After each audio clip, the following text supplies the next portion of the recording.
மகர ராசி அன்பர்கள் அனைவருக்கும் வணக்கம். இன்றைய பதிவில் 2025ஆம் ஆண்டு புத்தாண்டு ராசி பலன்கள் மகர ராசி அன்பர்களுக்கு என்ன மாதிரியான நல்ல பலன்கள் கிடைக்க போகுதுன்னு பார்க்கலாம். வீடியோக்குள்ளே போகிறதுக்கு முன்னாடி முதன்முறையாக நீங்கள் நம்ம சேனலை பார்க்குறீங்க அப்படின்னா மறக்காமல் சப்ஸ்கிரைப் பண்ணி வச்சுக்கோங்க. ஏழரை சனி ஆரம்பிச்சதுலேருந்தே வாழ்க்கையில் சொல்ல முடியாத வழிகளையும் சொல்ல முடியாத ரணத்தையும் சொல்ல முடியாத சித்திரைவதைகளையும் மனசில் சுமந்து ஒரு மனநலம் பாதித்த மாதிரி தனிமையில் படுத்தழுத ராசியில் முதன்மையாக இருக்கிறது மகர ராசி தான். மகர ராசியில் பிறந்து யார்கிட்ட போய் கேள்வி கேட்டாலும் இழக்கிறதுக்கு ஒன்றுமே இல்லை, எல்லாமே நான் இழந்துட்டேன், பொண்ணை இழந்தேன், பொருளை இழந்தேன், என் உயிரை மட்டும்தான் மிச்சமாக வச்சுருந்தேன், என்ன மாதிரி வாழ்ந்தவங்களும் இல்லை, இந்த 7 வருஷத்தில் நான் வாழ்க்கையில் சந்தித்த பாடங்கள் இருக்கே வார்த்தையால் சொல்லவே முடியாது, எதிரிக்கு கூட என் நிலமை வந்துடக்கூடாதுன்னு சொல்லி அழுத மகர ராசிக்காரங்க தான் இந்த காலகட்டத்தில் அதிகம். குறிப்பாக உடல் அளவிலும் மனதளவிலும் மிகப்பெரிய நெருக்கடியை சந்தித்த ராசியில் மகர ராசியிலும் ஒன்று. அப்படிப்பட்டவங்களுக்கு இந்த 2025ஆவது வருஷம் எப்படியாவது ஒரு விடியல் கிடைக்காதா அப்படின்னு எதிர்பார்த்தவங்களுக்கு மிகப்பெரிய மாற்றத்தை கடவுள் கொடுக்க போகிறாருன்னே சொல்லலாங்க. திக்கு தெரியாமல் தவிச்சவங்களுக்கு ஒரு கலங்கரை விளக்கம் எப்படி வெளிச்சத்தை கொடுக்குதோ, கடலில் தத்தளித்து நிற்கும் பொழுது எப்படி ஒரு துடுப்பு கிடச்சி அவங்க படகாக பயன்படுத்தி கரையை சேர்றாங்களோ, ஒரு இருட்டில் இருக்கவங்களுக்கு மிகப்பெரிய வெளிச்சம் ஏற்பட்டால் எப்படி இருக்குமோ, ஸோ அந்த மாதிரி மகர ராசிக்காரங்களுக்கு விடை தெரியாத பல்வேறு காரியங்களுக்கு மிகப்பெரிய மாற்றத்தை தரக்கூடிய ஒரு அற்புதமான வருடமாக இந்த 2025ஆவது வருஷம் அமைந்தே தீருங்க. குறிப்பாக உடல் அளவிலும் மனதளவிலும் இருந்து வந்த எல்லா சிக்கல்களும் உங்களுக்கு சரியாக போகுது. மன நோயாளி மாதிரி வாழ்ந்திருப்பாங்க மகர ராசிக்காரங்க. வெளியில் பார்க்க ஜென்டலாக இருப்பாங்க, உள்ளுக்குள்ளே பார்த்தா தனிமையில் நிறுத்திட்டு விளக்கு அணைச்சிட்டு அழுத நாட்கள் அவங்க தான் அதிகமாக இருந்திருப்பாங்க. எல்லார்கிட்டையும் கேட்ட பேர், சொந்த பந்தம், உறவு முறை, பழக்க வழக்கம், பேசுகிறவங்க பழகுறவங்க எதை சொன்னாலும் நம்ம பக்கம் தானே தப்பாக வருது அப்படின்னு புலம்பிய நாட்கள் அதிகம். பண ரீதியாகவும் பெரிய பெரிய சிக்கல்கள், நமக்கெல்லாம் இந்த நிலமை வருமானு நினச்சி பார்த்தோம். வழி தெரியாமல் வளர்ந்துருப்பாங்க, கஷ்டம் தெரியாமல் வளர்ந்துருப்பாங்க. ஆனால் அவங்க தான் அதீத வழிகளையும் கஷ்டத்தையும் கடந்த காலத்தில் அனுபவிச்சாங்க. அப்போது அவங்களுடைய அத்தனை வழிகளும் மாறும். எண்ணம் தெளிவடைய போகுது, சிந்தனை தெளிவடைய போகுது, புதிய தன்னம்பிக்கை வரப்போகுது, புதிய தைரியத்தை இந்த 2025 கொடுக்க போகுது. குறிப்பாக குடும்ப வாழ்க்கை இல்லைன்னு நினச்ச மகர ராசிக்காரங்களுக்கு குடும்ப வாழ்க்கையில் நிம்மதியும் அமைதியும் சந்தோஷத்தையும் கடவுள் கொடுப்பாரு. வாக்கில் இருந்த தடுமாற்றங்கள் மாறப்போகுது. பணம் சார்ந்த விஷயத்தில் இருந்து வந்த நெருக்கடிகள் எல்லாமே கடவுள் புண்ணியத்தில் உங்களுக்கு எல்லாமே மாறப்போகுது. தேவைக்கு மிஞ்சி இந்த 2025 பணம் நீங்கள் கையில் வச்சுருப்பீங்க. படிக்கக்கூடிய மாணவர்களுக்குமே மிகப்பெரிய மாற்றத்தை தரக்கூடிய வருஷமாக இந்த வருஷம் இருக்கும்.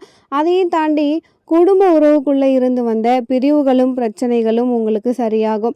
3ஆம் இடத்துல போயிட்டு சனி பகவான் 7.5 சனியாக பெயர்ச்சியாகி கழுவிடியாக முடிகிறதால திருக்கணித பஞ்சாங்கப்படி 7.5 சனி மார்ச் மாதத்தோட முடியுது. அப்போது சனி முடியும் பொழுது அப்பாதான் ஒரு கழுத்தை சுட்டி இருந்த ஒரு நாகம் நம்மளை விட்டு விலகனா எப்படி ஒரு நிம்மதியை கொடுக்குமோ அந்த நிம்மதி உங்களுக்கு ஏற்படும். 3ல் சனி குருவினுடைய வீட்டில் வரும் பொழுது நல்ல தன்னம்பிக்கையோட பல முயற்சியை எடுத்தவங்க வெற்றி பெற போகிறீங்க. பிரிந்த உறவுகள் எல்லாமே தானாக தேடி வருவாங்க. பிரிந்த நண்பர்களால் ஏற்பட்ட மன வருத்தங்கள் எல்லாமே மாறப்போகுது. நீ ரொம்ப நல்லவன் தான், நான் தான் உன்னை தப்பாக நினச்சிட்டேன், நீ பண்ணது சரின்னு சொல்லிட்டு நம்ம புரிஞ்சுக்கிட்டு எல்லாருமே வழி நடத்தக்கூடிய காலமாக இருக்க போகுது. மகர ராசியில் பிறந்தவங்களுக்கு மண் சேர்க்கை உண்டு. 2025 வீடு கட்டுவாங்க, மண் வாங்குவாங்க, மனம் வாங்குவாங்க, தொழில் பண்ணுவாங்க. புதுசாக வண்டி வாங்கணும், கார் வாங்கணும்னு நினைக்கிறவங்கலாம் கண்டிப்பாக கார் வாங்குவாங்க. இந்த மாதிரியான காலகட்டத்தில் உங்களுக்கு எல்லாமே பலம் தரக்கூடியதாக இருக்கும். அம்மாவை நினச்சி நிறைய வருத்தப்படுற ராசி மகர ராசி தான். தாய் பாசத்தில் பயங்கரமாக இருப்பாங்க. அப்பாவை கூட விட்டு கொடுக்க மாட்டாங்க. ஆனால் அம்மாவை உயிர் மாதிரி நேசிப்பாங்க. அவங்களால நிறைய வழி உண்டு. மகர ராசி காரங்களை நினச்சி அவங்களுடைய தாய்ப்பட்ட கஷ்டம் இருக்கு இல்லையா, அது கூட தீரப்போகுது. அப்போது தொழில் முறையில் உங்களுடைய புதிய முயற்சிகள் எல்லாமே வெற்றி அடையும். 7.5 வருஷமாகவே தொழிலில் ஒன்றுமே இல்லை. தொழில் வந்து பேருக்கு கௌரவத்துக்கு பண்ணியிருப்போம். சுய சுய சிந்தனையில் நீங்கள் எதுவுமே செஞ்சுருக்க முடியாது. அப்படிப்பட்ட வழிகள்லாம் மாறுபடுது. அப்போது தாய் இருந்த பிரச்சனை, மனையில் இருந்த பிரச்சனை, தொழிலில் இருந்த பிரச்சனை, ஏன் ஒரு பித்து பிடிச்ச மாதிரி இருந்தேன்னு சொல்கிறவங்க கூட நிம்மதியாக கம்பீரத்தோடு படுத்து தூங்கக்கூடிய காலம். புத்திர பாக்கியம் எதிர்பார்த்து காத்து கொண்டிருந்த திருமணமான தம்பதியர்களுக்கு எத்தனையோ வைத்தியம் பார்த்தோம், மெடிக்கல் ட்ரீட்மெண்ட் பார்த்தோம். அவங்க எல்லாருக்குமே கடவுள் இந்த காலகட்டத்தில் உங்களுக்கு குழந்தை பாக்கியத்தை கொடுக்க போகிறாரு.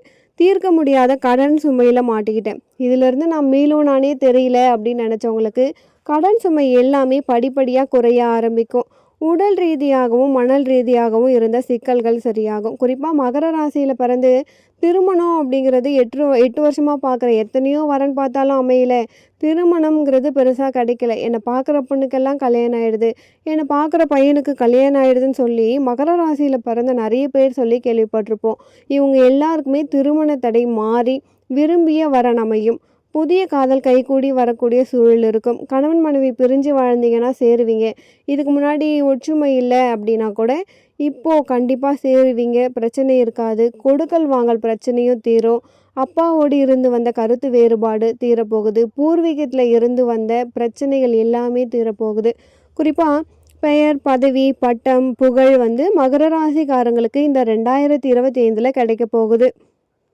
ஏப்ரல் மாதத்திற்கு பிறகு ஒரு நல்ல பொறுப்பு உங்களை தேடி வரும்.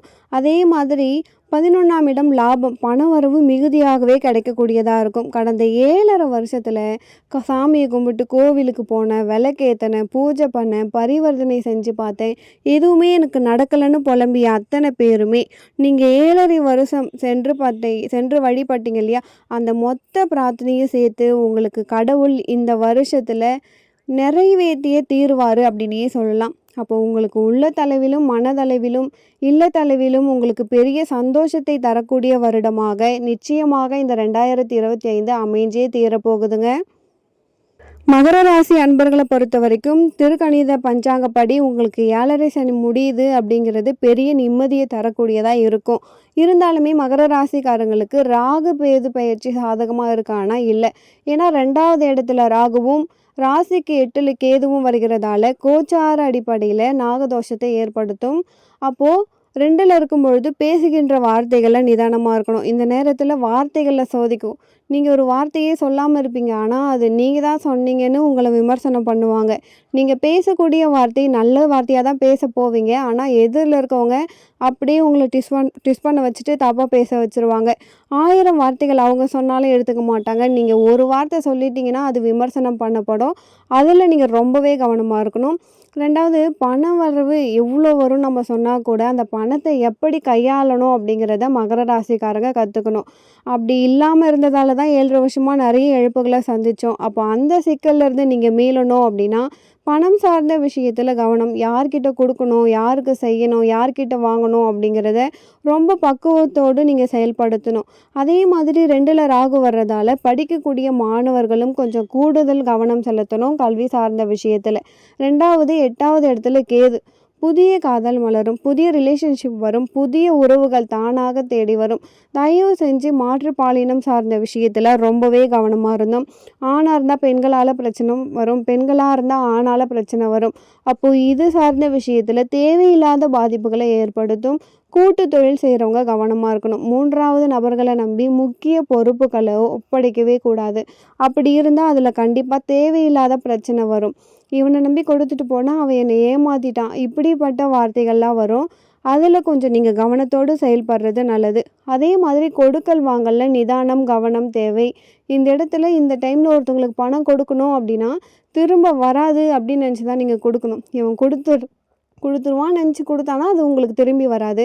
அப்போது மகர ராசிக்காரங்களுக்கு மேற்கூறிய விஷயம் பர்சனல் லைஃப்பில் ரொம்பவே கவனமாக இருக்கணும். தனிப்பட்ட வாழ்க்கைன்னு நீங்கள் எதெல்லாம் நினைக்கிறீங்களோ உங்களுடைய அந்தரங்க விஷயத்தில் கவனத்தோடு செயல்பட்டீங்க அப்படின்னா உங்கள் வாழ்க்கை மிக சிறந்ததாக இருக்க போகுது.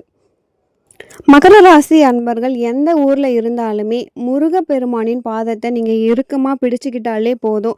ஏன்னா மகர ராசியில் மட்டும்தான் செவ்வாய் உச்சமாகும் சனியினுடைய வீட்டில். அப்போது செவ்வாய் உச்சமாகும் பட்சத்தில் முருகப்பெருமான் தான் உங்களுக்கு கண்கண்ட தெய்வம். அப்போ முருகனை நீங்கள் மனமுருக பிரார்த்தனை பண்ணுங்க.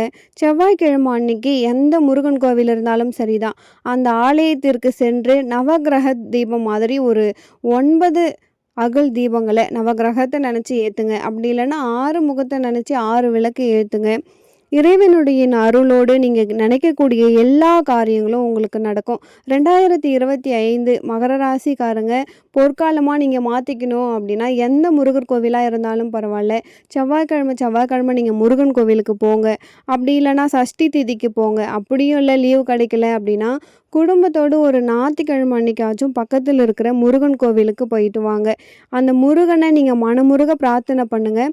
மகர ராசியை பொறுத்த வரைக்கும் நீ இதை தான் செய்யணும், அதை தான் செய்யணும், இப்படி தான் வழிபடணும், அப்படிலாம் வழிபடணும்லாம் எந்த கோட்பாடுகளும் முருகன் வைக்கவே மாட்டார். நீங்கள் செல்லப்பிள்ளை மாதிரி நீங்கள் ஒரு துளி கண்ணீரை கொடுத்து முருகனிடம் பேசுங்க. சத்தியமாக உங்களுடைய அத்தனை கோரிக்கைகளையும் முருகன் நிறைவேற்றி கொடுப்பார். மகர ராசிக்காரங்களை பொறுத்த வரைக்கும் கிட்டத்தட்ட 95% இந்த வருடம் உங்களுக்கு மிக சிறந்த வருடமாக இருக்கும். குறிப்பாக முன்னாடியே சொன்ன மாதிரி மார்ச் மாதத்தில் திருக்கணிதப்படி வரக்கூடிய சனி பெயர்ச்சி ஒரு மிகப்பெரிய விடுதலை தரக்கூடியதாக இருக்க போகுது. ஸோ அந்த அடிப்படையில் உங்களுக்கு நல்ல பலன்களை நிச்சயமாக தரும். ராகு கேது விஷயத்தில் மட்டும் கவனமாக இருக்கணும். முன்னாடியே சொன்ன மாதிரி தனிப்பட்ட வாழ்க்கை அது எப்படி வேணால் இருக்கலாம், அதில் நீங்கள் ரொம்பவே கேர்ஃபுல்லாக இருந்தாலே போதும். மற்ற எல்லா விஷயங்களும் உங்களுக்கு வெற்றி தான் இந்த வருஷத்தில். இந்த பதிவு மகர ராசி அன்பர்களுக்கு ரொம்பவே பயனுள்ளதாக இருக்கும்னு நினைக்கிறேன். மேலும் உங்கள் வாழ்க்கையில் நீங்கள் செல்வ செழிப்போடும் சீரும் சிறப்போடும் வாழ நானும் இறைவனை பிரார்த்திக்கிறேன். மீண்டும் ஒரு நல்ல பதிவில் உங்களை சந்திக்கிறேன். நன்றி.